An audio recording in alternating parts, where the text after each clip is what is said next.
बिस्मिल्लाहिर्रहमानिर्रहीम। अस्सलाम वालेकुम। कैसे हैं आप सब लोग? उम्मीद है खैरियत से होंगे। तो आज की रेसिपी बना रहे हैं हम क्रिस्पी भिंडी। तो चलिए रेसिपी स्टार्ट करते हैं। सबसे पहले हम ले लेंगे हाफ़ कप ऑयल, उसमें डाल देंगे 1 टीस्पून के बराबर ज़ीरा और उसको जो है हल्का सा सौते करेंगे।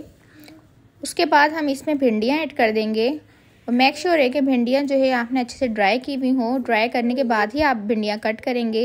ये टिप फॉर बिगनर्स है, जो स्टार्ट में कुकिंग सीखते हैं तो उनके लिए ये टिप होगी।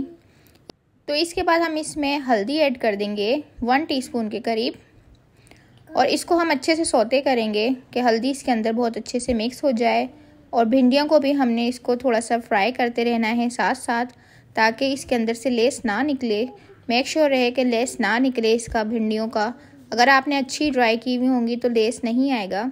अब यहाँ पर हम टमाटर ऐड कर देंगे और भिंडियों में ज़्यादा चम्मच जलाना नहीं है, जिससे भिंडियाँ टूट सकती हैं और इसकी शक्ल ख़राब हो सकती है। टमाटर ऐड करने के बाद मैं इसको कवर अप करके रख दूँगी तकरीबन 5 से 8 मिनट के करीब। और यहाँ कवर करने के बाद कितना अच्छा सा इसका कलर आ गया है और तकरीबन ये डन भी हो चुकी हैं।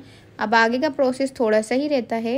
ये बहुत जल्दी बन जाने वाली भिंडियाँ हैं, आप इसको ज़रूर ट्राई करिएगा। तो अब यहाँ इसके अंदर मैं नमक ऐड करने लगी हूँ। बाद में ही नमक डलेगा, अगर हम इसको स्टार्ट में नमक डाल देते तो ये लेस छोड़ता, तो इसलिए हम इसका नमक जो है बाद में ही डालेंगे। यहाँ मैं डाल रही हूँ कुटा हुआ धनिया और कुटी हुई लाल मिर्चें, तो जो है इसके मसाले एंड में ही डलेंगे। और अब इसमें मैं स्लाइस में कटी हुई प्याज डाल रही हूँ। आप चाहें तो इसमें चॉप भी डाल सकते हैं, it's totally up to you कि आपको कैसी पसंद है। तो बस अब इसको मैं हल्का सा मिक्स करूँगी ताकि प्याज ही खुल जाए भिंडियों के अंदर। और जो है देखें, इसको ज़्यादा नहीं पकाना, जिसकी वजह से इसकी जो है मज़ा और इसका क्रंचीनेस ख़राब हो सकता है। यहाँ मैंने थोड़ी सी हरी मिर्ची भी ऐड कर दी हैं फॉर टेस्ट, आप चाहें तो इसको स्किप कर सकते हैं। तो यहाँ पर मैं हल्का सा इसको मिक्स करने के बाद जो है 5 से 4 मिनट और पकाऊँगी। यहाँ आप देखें कितने ज़बरदस्त से कलर्स आ चुके हैं माशाल्लाह से भिंडी के अंदर। तो मैंने कवर करके इसको रख दिया है। आफ्टर 4 to 5 मिनट्स बाद जो है मैंने इसका कवर हटा दिया है और माशाल्लाह से देखिए बहुत अच्छी सी भिंडी भी गल चुकी हैं और प्याज भी गल चुकी हैं।